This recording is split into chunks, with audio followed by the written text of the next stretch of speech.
morning, everyone, and welcome to the Sons of Sequoia podcast, broadcasting live from Wheat Ridge, Colorado, the home of the champions.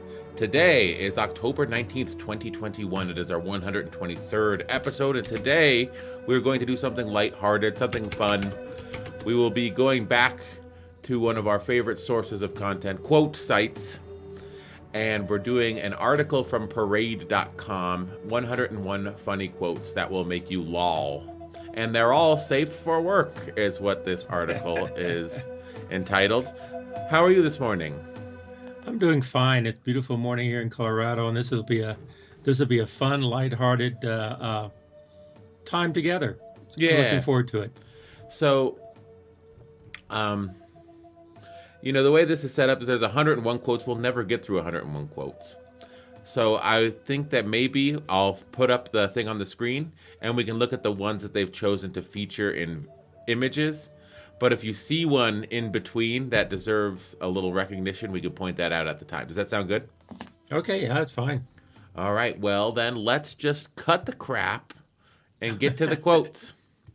Yeah. Okay. Oh, let me pull us up as well, sort of, so that you can see us looking at these quotes. There we go. That looks pretty good, doesn't it? That looks really good. I like that. The first one we see is from Michael Scott Steve Carell on The Office, where he says, "I'm not superstitious, but I'm a little stitious." Little play on words there. Super, little. Yeah, but that's, I think everybody is. Because they try to look for something that's going to, maybe, there's got to be a reason why that didn't work. Yeah. Well, I had a friend in high school, he liked to smoke weed. And that was like his identity in high school. And so I saw him, not too long ago. I'm like, yeah, you still smoking weed? Because it's legal here in Colorado now. And he's like, no, man. These days I only smoke weed super every once in a while. And I thought that was pretty funny. Uh-huh. It's sort of a similar thing, right? Yeah. Yeah, I mean, it's just a little stitches. Which is a good play on words. It's kind of like, be nonchalant. No, I'm not going to be nonchalant. I'm going to be chalant. Mm-hmm. So what does that mean? We're used to words, but when we start breaking up the words, a lot of times we really don't know where they come from. Yeah, I mean, it makes sort of sense if you think of super as a prefix. That's right. Super meaning a lot. No, I want a little. Mm-hmm. Yeah, and that may not be. I don't know about the word, but that may not be a prefix. It may be just part of the word. Mm-hmm. So, do you want to do the next one? Okay. This is by Mitch Hedberg. "I'm sick of following my dreams, man. I'm just going to ask where they're going and hook up with them later." Love Mitch Hedberg.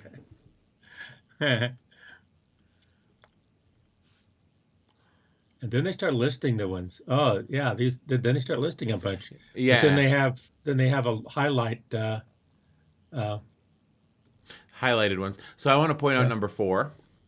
Halloween is the beginning of the holiday shopping season. That's for women. The beginning of the holiday shopping season for men is Christmas Eve. Isn't that the truth? Yep. I mean, that is a very good observation, which is probably true. By the way, that was very, very true for my dad. Yeah, he loved shopping right on Sequoia. Christmas Eve, he'd go out, and they go, and he want me to go with him. So I'd go with him Christmas Eve. I mean, I did shopping way ahead of time. Christmas Eve, he'd go out, and he goes, they're out of everything. Well, what do you have left? And he'll buy anything because he wanted to bring it in and give it to my mother. Mm-hmm. Anyway, that was my dad right there. That was my dad. All Sequoia. Right. Do you want to do this one? Okay. By Jack Handy. "Before you criticize someone, you should walk a mile in their shoes. That way, when you criticize them, you're a mile away from them and you have their shoes." There you go. I love Jack Handy. So one, he shifts from this sage saying to something extremely practical. Mm-hmm. Yeah, something literal. So something that has a deeper meaning to something that's extremely literal. Yeah, you got the shoes. I'm sure he said it better than I did, though.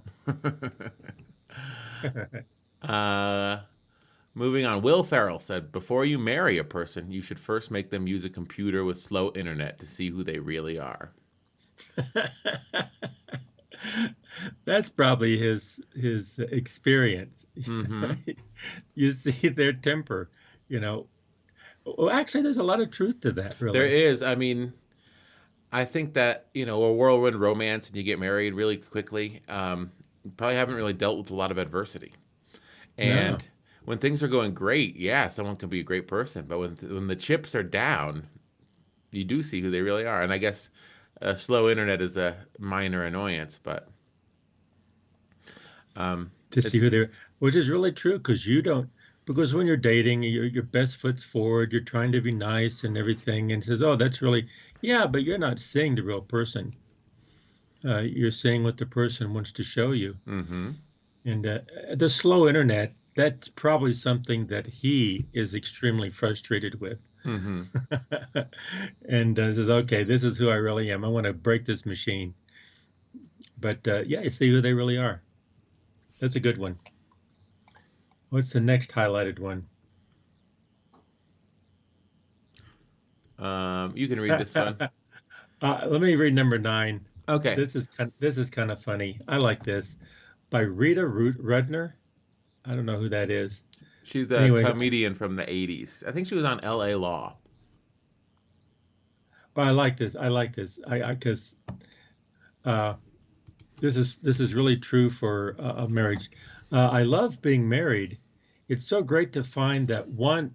It's so great to find that one special person you want to annoy for the rest of your life.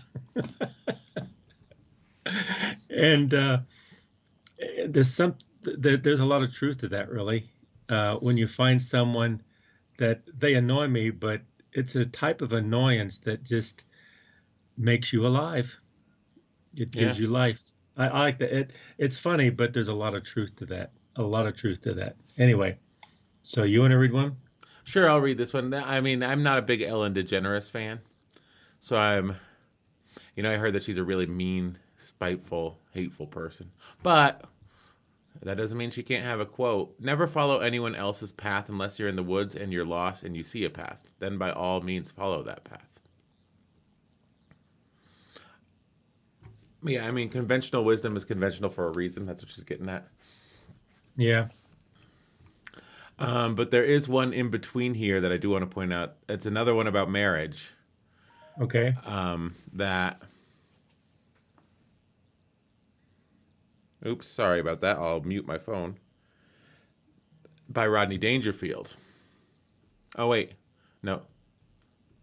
Where is it? Here it is. Number 18. Do you see it? Uh-huh. "I haven't spoken to my wife in years. I didn't want to interrupt her." Rodney Dangerfield is the king of one-liners Yeah. like that. Yeah, I mean, I see him on YouTube, and oh my goodness, talking about funny quotes. He's got a million of them. Yeah, just bam, bam, bam, bam, bam, bam, bam, bam. And I think he just gifted. He just natural. He has a natural gift in that area of just one-liners. Yeah. I don't know where he gets these things, but it's true. I haven't spoken to my wife in years. I didn't want to interrupt her. He was talking. I saw him like he says, "My wife and I we have a cigarette after sex, and I'm still in the same pack for 10 years, and she's up to 3 packs a day." So he just has some really clever. Anyway, shall we go on? Sure. Okay, this Stephen Wright. You want me to do the Stephen Wright? Sure. Okay. Uh, Someone asked me, if I were stranded on a desert island, what book would I bring? How to Build a Boat. I like that one. It's practical Yeah, again. very practical. Very practical. And they probably wanted you to say something more deep and more philosophical. It says, no, I want to build a boat and get out of here.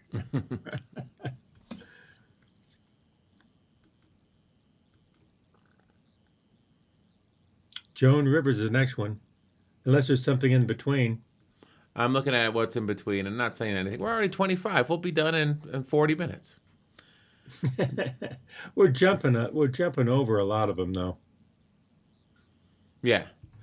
Joan Rivers said, "You know you've reached middle age when you're cautioned to slow down by your doctor instead of by the police." Uh-huh. Joan Rivers was funny. She was good. Yeah. She was good. She hosted the. She was the guest host of the Tonight Show. I remember when I was a little kid. Johnny Carson. Yeah.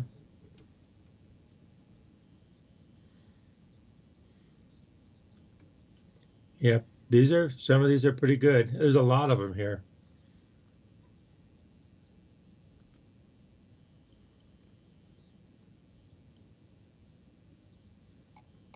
Anyway, well, they quit having the Yeah. highlights. What the hell? What's going on here? They quit having pictures on them, so we have to We have to we have choose. to we have to choose. We're gonna have to choose these things now, David. Okay, let's see here. Lots of quotes about marriage in the funny quotes. Have you noticed that? Like, look at number Yeah, 28. Marriage is like an unfunny, tense version of Everybody Loves Raymond, but it doesn't last 22 minutes. It lasts forever. yeah,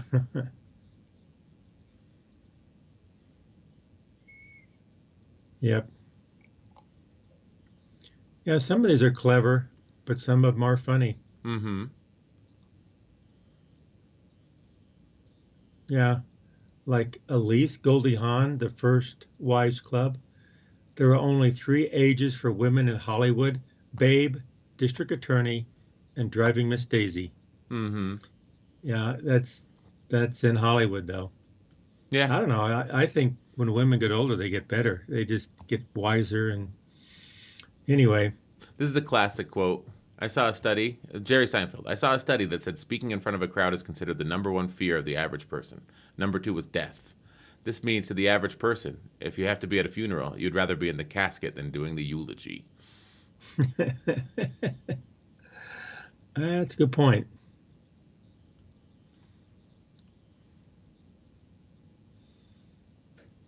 Yeah, Lucille Ball and Fred Mertz and I Love Lucy. There's just two things keeping me from dancing in that show.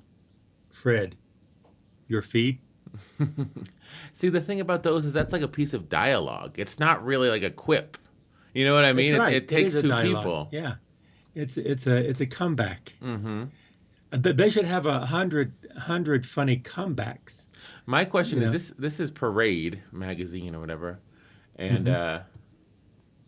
when was it published? January 12th of this year.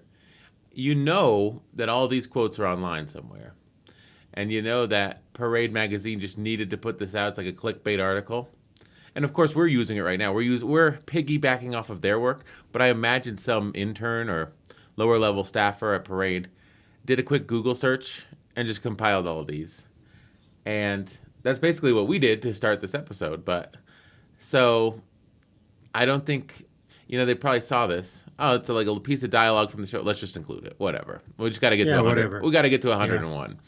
I like 36, which is even anonymous. I like this. Common sense is like deodorant. The people who need it most never use it, Mm-hmm. which is probably true. They're very true with common sense. Yeah. And the people that need it most, well, that's how you know they need it most because they never use it. Anyway, see another one. 37 is a dialogue about Coach. Yeah. Coach and Norm on Cheers. Coach, how's the beer sound, Norm? Norm, I don't know. I usually finish before they get a word in.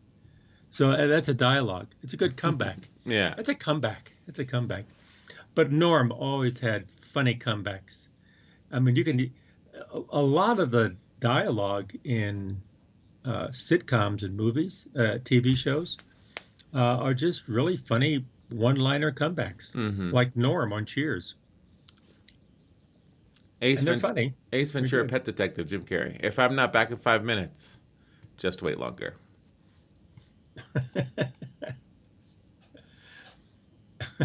Yeah, just way longer.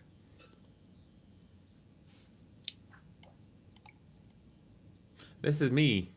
I'm at a place in life when errands start to count as going out. It's true.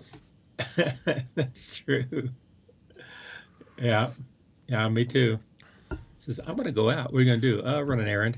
Well, especially like after this last year, it's Yeah. I think it's grocery. true for a lot of people this last year. It's like grocery shopping. That sounds fun. Getting gas in my car. That sounds fun. Uh-huh. Uh-huh. I mean, that's supposed to be funny, but it's true.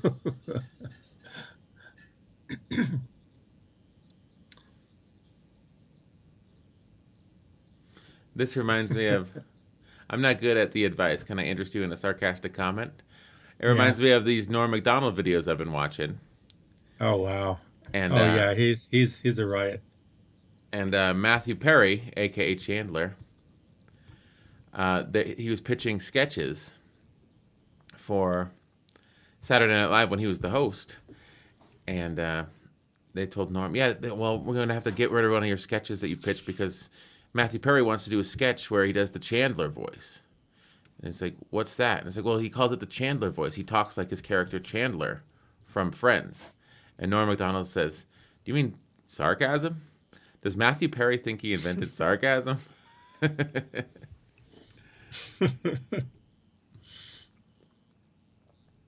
I think the king of not so much sarcasm. Sarcasm, true, but Norm Macdonald, he goes way beyond sarcasm. He's a lot of times he's offensive, Mm-hmm.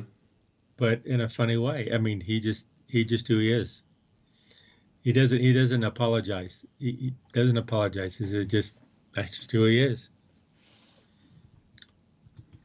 Here's all you need to know about men and women. Women are crazy, men are stupid, and the main reason women are crazy is that men are stupid. George Carlin. George Carlin. That's pretty clever. Yeah. I think, but I think that's from the woman's perspective. Mm-hmm. A lot of times you could turn that around. Yeah. Yeah, for between just change men with women. Here's your boy, number 46. Huh? Really? Your boy. Larry David. Larry David.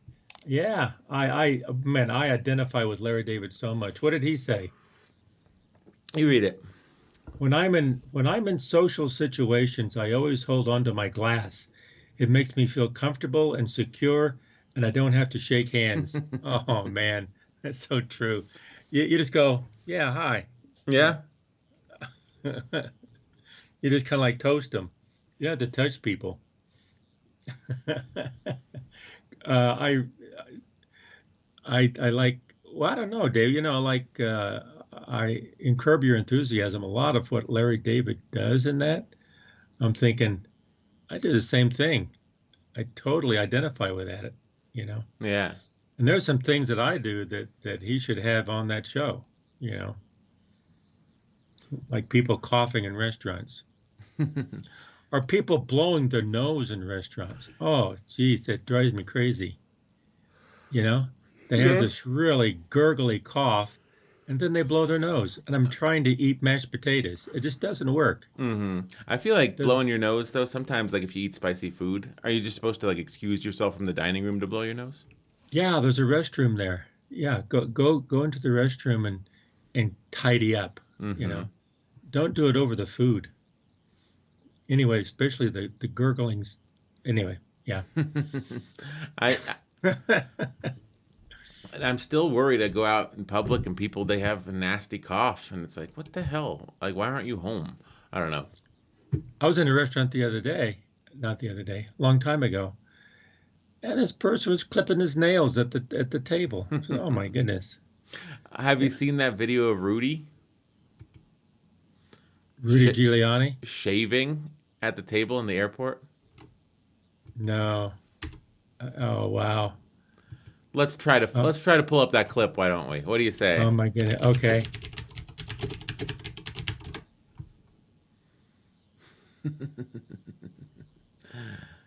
All right, I got to remove us. Here we are. Here's some stills of it. Wow, that was good, Dave. You found it quick. Look at that. So what's he? He's shaving at the dinner. Oh my goodness. Rudy Giuliani shaving while eating soup.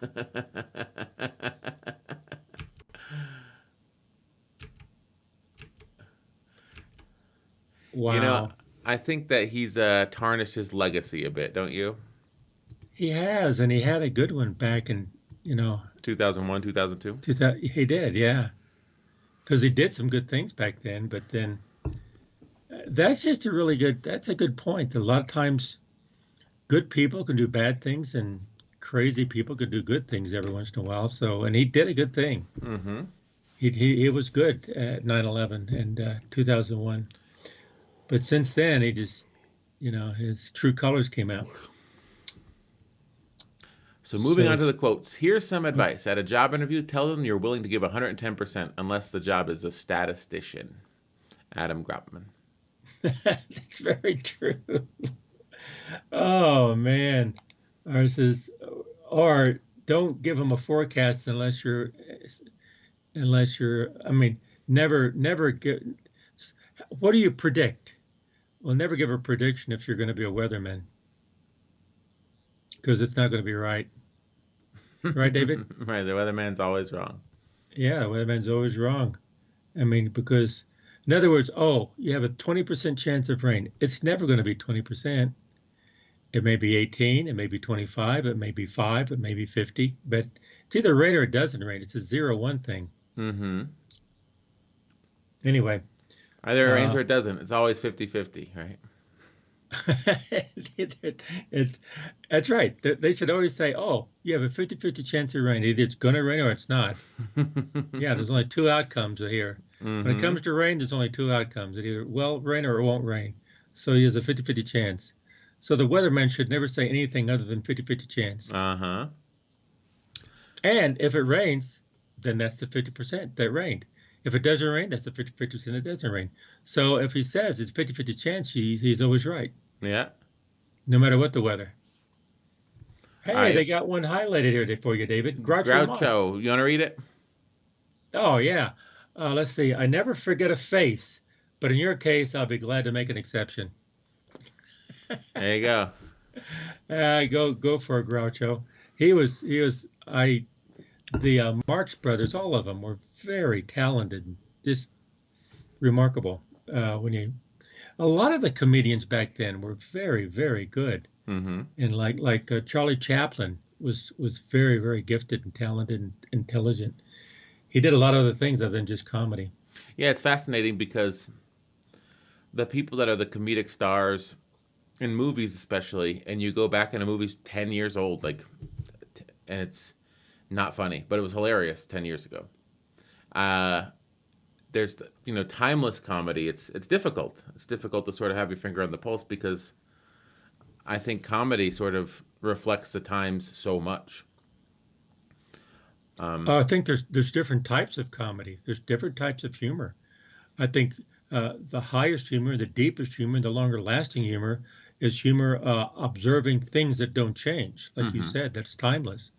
But other things are very, very timely, very temporal, very socially embedded, and those don't last. Those don't last at all, especially when you hurt people or when you talk down to people or you make fun of people. And that's, to me, I don't think that's really good humor unless they deserve it. Yeah, well, I mean, I also think, humor doesn't have to be highbrow to be timeless. So, oh, crap. I had my guitar plugged in. There might be a little bit of, uh, Crossover. hum for the whole episode up until now. Oh, well. When you think about some of the stuff that is timeless, slapstick is timeless. Slapstick humor Oh, is timeless. The thing is, what would you rather watch again? A Charlie Chaplin movie or a Buster Keaton movie or Jackass #2? I've seen Jackass #2 10 times. And it's because it's slapstick humor. It's people getting hit, people falling down, you laugh. And I would never go back to 2.5 years ago and rewatch a Seth Meyers Closer Look where he's talking about the Trump administration and cracking jokes. I would never watch a Daily Show from 4 years ago where they're talking about the news of the day and cracking jokes about it. But I will watch a slapstick comedy piece from 4 years ago. I'll watch a slapstick comedy piece from '80. 100 years ago, because that's timeless humor. And it's not highbrow. It's people getting hit in the face with a pie, people getting squirted with the seltzer bottle. But it's funny. It's still funny. So I think the humor doesn't have to be intelligent to be timeless. Well, if it is, well, to me, if it is timeless, I think it's good humor. Mm-hmm. Good humor. And, if it makes people laugh, if they laugh for the right reasons, you're not hurting anyone. And those people are hurting themselves in order to make people laugh. And sometimes it's like you're going out there, you're doing the thing, you're doing your thing. Mm-hmm. You're taking the shot in order to make people laugh, and to me that's laudable. Here, this is a Dave Barry quote. It's for you. For me, you want me to read it? 54, yeah. My therapist told me the way to achieve true inner peace is to finish what I start. So far, I've finished 2 bags of M&Ms and a chocolate cake. I feel better already. There you go. Okay. Yeah, that's true. If I start a whole family bag of M&Ms, I need to finish it because that's what my doctor said. Mm-hmm. My therapist said I really need to finish it. And if I start a chocolate cake, you really can't stop. Or if I start a bag of chocolate chip cookies, I really can't stop in the middle. That's not why. That's not psychologically healthy. I need to finish the whole bag. If I start a half a gallon of ice cream, I really can't stop. I gotta eat the whole thing. Yep. Right. Finish what you start. That's right. So we're doing good here, David. Yep. Number 60. We're not 60. Ellen again. Accept who you are unless you're a serial killer. Yeah. Do you feel like a serial killer though? Like I think they would accept who they are. Yeah, I mean, is there some sort of I mean, she's saying don't accept that. If that's who you are, don't be that person. So you're saying there's a line at that point. Well, really, to me, I don't know, that saying doesn't make sense to me. If you're a serial killer, the whole reason you're a serial killer is that you're accepting it. Yeah. If you didn't accept it, you wouldn't be it. Yeah, but what if you are a serial killer who hasn't serial killed yet? Then you're not a serial killer? Yeah. Because serial killer is what you do, and what you do come from who you are, and who you are, you've accepted that, then you do it. It doesn't make sense to me. I have a little trouble with understanding what she's taught. I think she's trying to be funny. She's trying to be funny. It's kind of like, accept who you are, but serial killers are bad. Well, yeah, they are, but it doesn't make sense that it doesn't. You can say it better. Mm-hmm. Anyway, I'm sure there's better sayings in this. Like Shelley Darling, Anna Ferris, the house bunny. Instead of the mahi, may I just get the one mahi because I'm not that hungry? Yeah. That's a good one. I just want a half a mahi. I don't want a mahi. Oh, Robin Williams. Here you go. Him. Why do they call it rush hour when nothing moves? So true. He was good. He was good. Mm-hmm. And he was a nice guy. From what I understand, I didn't know him, but I think he was a super nice guy, and I think he was just really helpful to everybody around him. It's really sad that we lost him. Okay. Where are we? See, this is a piece of dialogue, but it's funny. Police officer, pull over, Harry. No, it's a cardigan, but thanks for noticing. Yeah, now that's Dumb and Dumber. Harry Dunn. I like that. It's kind of, it's like Shirley, you jest. No, I do not jest. And don't call me Shirley. That was earlier on this list. Was it? Yeah. Yeah, Shirley, you jest. No, I do not jest, and don't call me Shirley. But the point is, it's just double meaning. those kinds of things are vaudeville or vaudevillian humor, which I like. Maybe I grew up hearing it when I was a kid, but I like that stuff. It's funny. It's clever. It's witty. It's not so much funny as it is witty, and witty is funny. I think you can categorize humor, David. You can categorize humor in different compartments and have a taxonomy of humor. Yeah. And I think like Rodney Dangerfield, he has a bunch of one-liners. He'll say something and he'll clarify it, and the clarification is funny. Like take my wife, please. That just changes the meaning. Mm-hmm. Anyway. 71. You want to read that one? 71. Mark Twain. Okay, he's good. I like Mark Twain. Never put off till tomorrow what you can do the day after tomorrow just as well. It's good advice. I think that's most people in the world. Never put off till tomorrow what you can do the day after tomorrow just as well. Meme attributed to Shaquille O'Neal. I can't end my messages with love Shaq because the B-52s ruined that for me. I don't know what that means. The B-52s are the band that did the song Love Shack. Love Shack, baby, love Shack. Oh. See, I didn't pick up on that. Shaq is funny. I like Shaquille O'Neal. Shaq. He's a funny guy. A nice guy. I want to pull up. Let me see if I can do this. Shaq at a rave. It's awesome.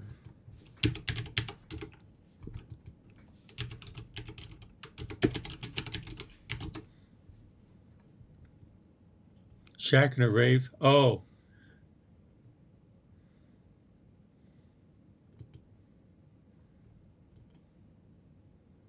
Here it is. I found it. Oh, good. This is Shaq in a rage. At a rave. Oh, at a rave. Okay.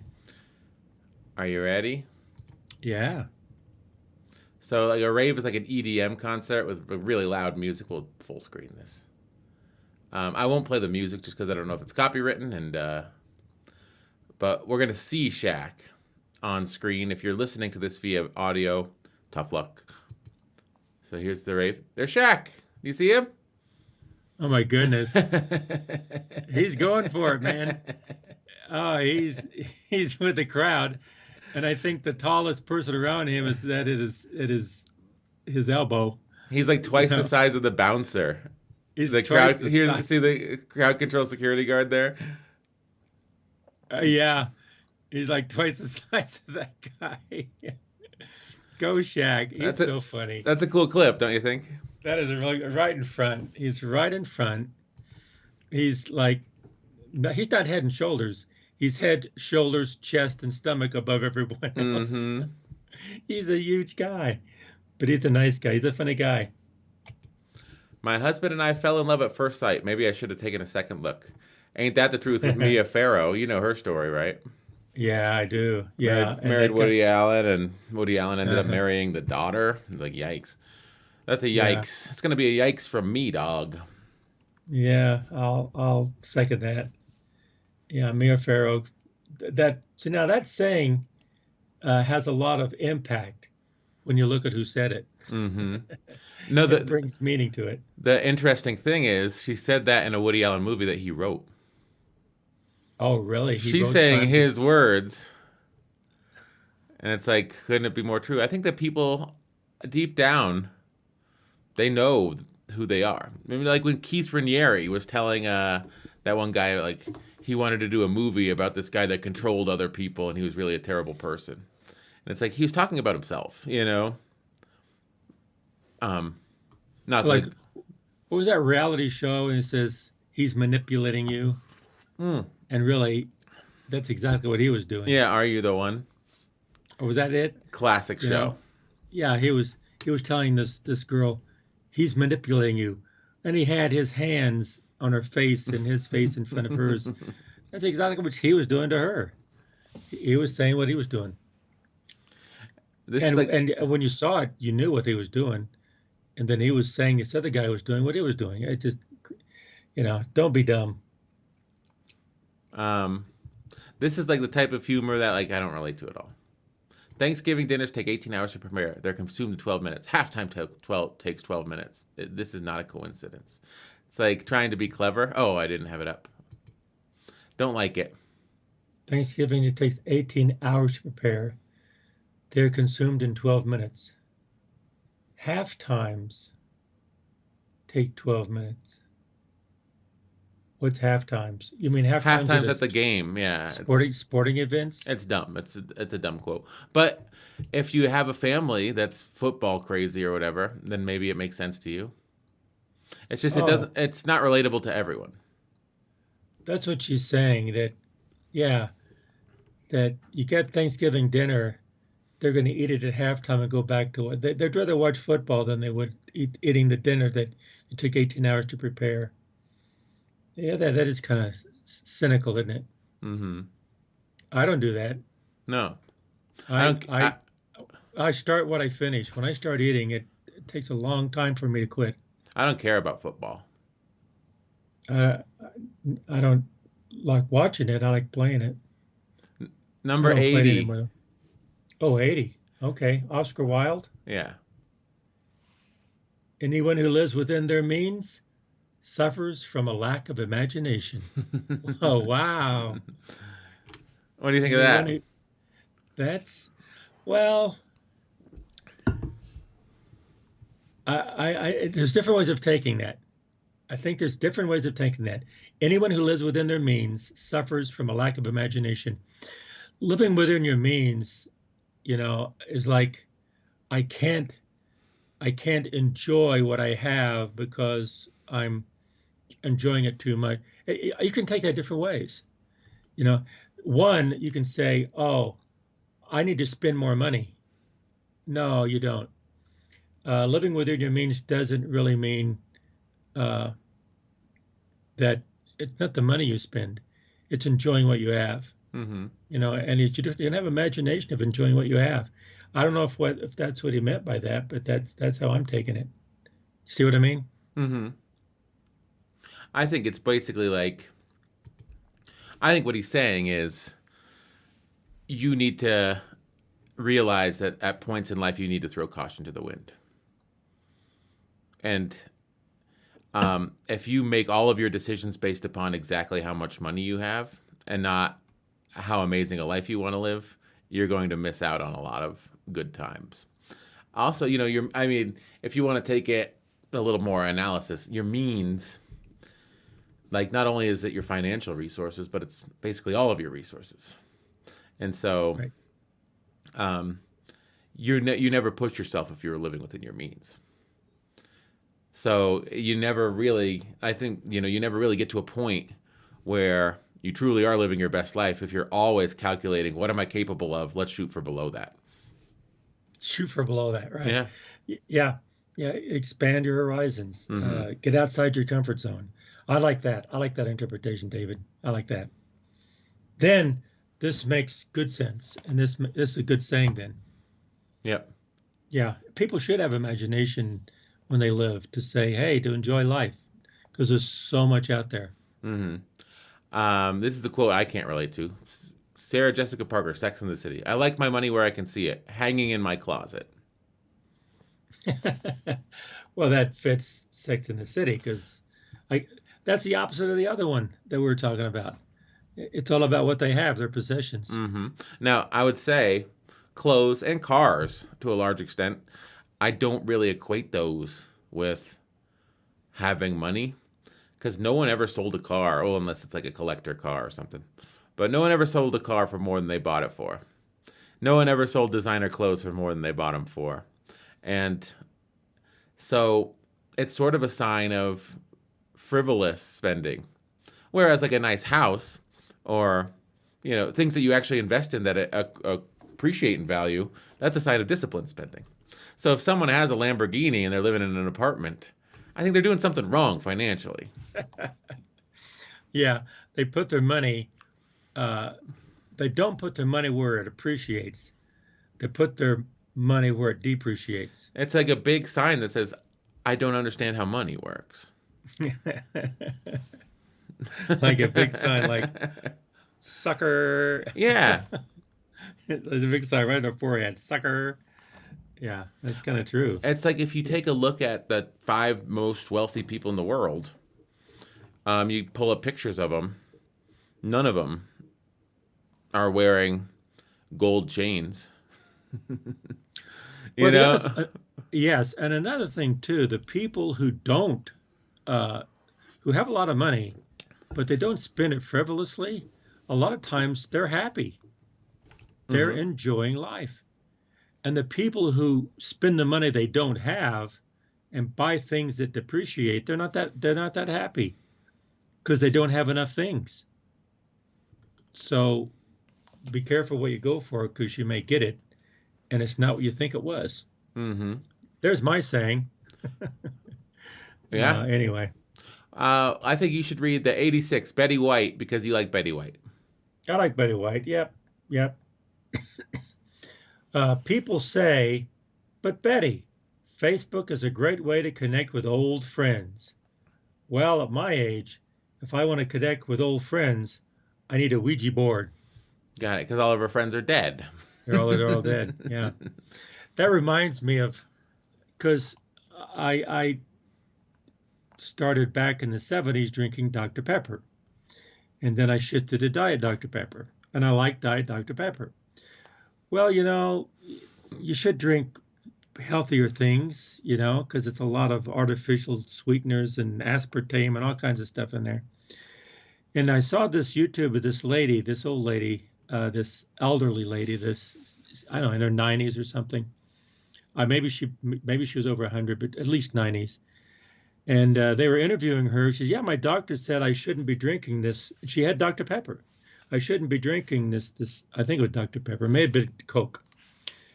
My doctor keeps telling me that I shouldn't be drinking so much Dr. Pepper. Yeah, I was. She says, because I drink it at 10, 2, and 4, 3 times a day. Because that was the advertisement back in the 50s and 60s. 10, 2, and 4 have a Dr. Pepper for health reasons. It was just a carbonated drink.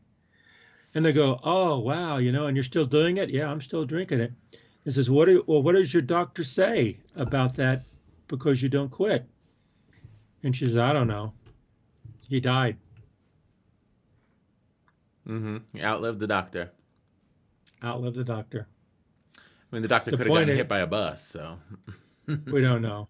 The point is, you just need to live life and enjoy it.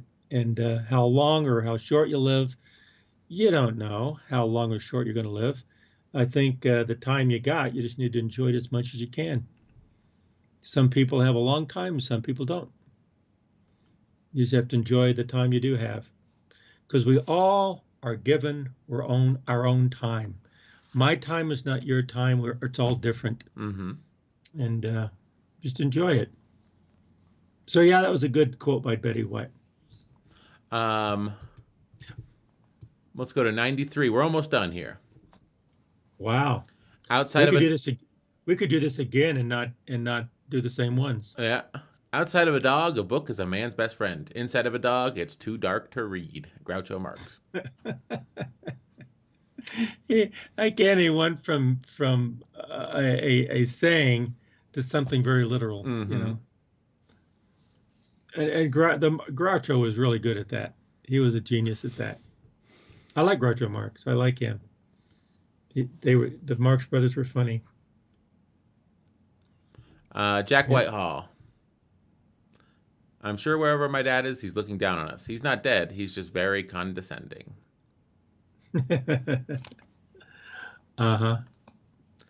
And why don't we end with number 100 and then conclude the episode? Do you want to read it? Homer Simpson.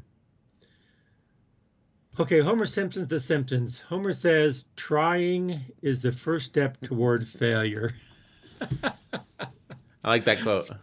Spoken like a... Well, that's true. I mean, that's the first step toward failure. That's how Homer sees it, you know. And And you should always take that first step because it could be success, it could be failure, but it's a first step towards success, but it's also the first step toward failure. So Uh-huh. he's not wrong. He's not wrong. But look at this, David, at the bottom of this. Want more great quotes? Check out. Did you see at the bottom there? Yeah. Funny quotes, funny words, good morning quotes, wedding and marriage quotes, Friday quotes, Monday motivation quotes, Winnie the Pooh quotes. So let's do this again with other types of quotes. Maybe dialogues, maybe sayings, maybe whatever. Let's do this again sometime. Okay. Yeah, this wasn't our best quote episode, but it was a quick one and it was fun to do. Oh, it's relaxing. It's relaxing to well, actually, it was funny because this was 101. Was it funny quotes? Let's see. This is funny quotes. Well, which brings up a really good point. Who defines funny? Who says they're funny? Mm-hmm. Like funny to one person may not be funny to another person, and so that's really a gutsy to do that. It's really to say these are funny. Well, they're not going to be funny to everybody. So I think that we can probably find quotes that are funny to us that may not be funny to them. Mm-hmm. You never know. But one thing for sure, it's good, it's healthy to laugh. Mm-hmm. And if you're laughing with someone or you're laughing at something, it's just healthy to laugh. Yeah. It's good. And so this is a good time together, David. It was fun, and it's another episode in the books, episode 123. So we'll be back on Thursday. Yeah, we will. We'll have something to talk about then. But until then, enjoy yourselves, everyone. We're available wherever you get your podcasts and on youtube.com. Sons of Sequoia, that's Sequoyah. Is there anything you'd like to say before we leave? Yeah, Sons of Sequoia, we say keep on talking, but listen more than you talk. And try to understand what the other person is saying.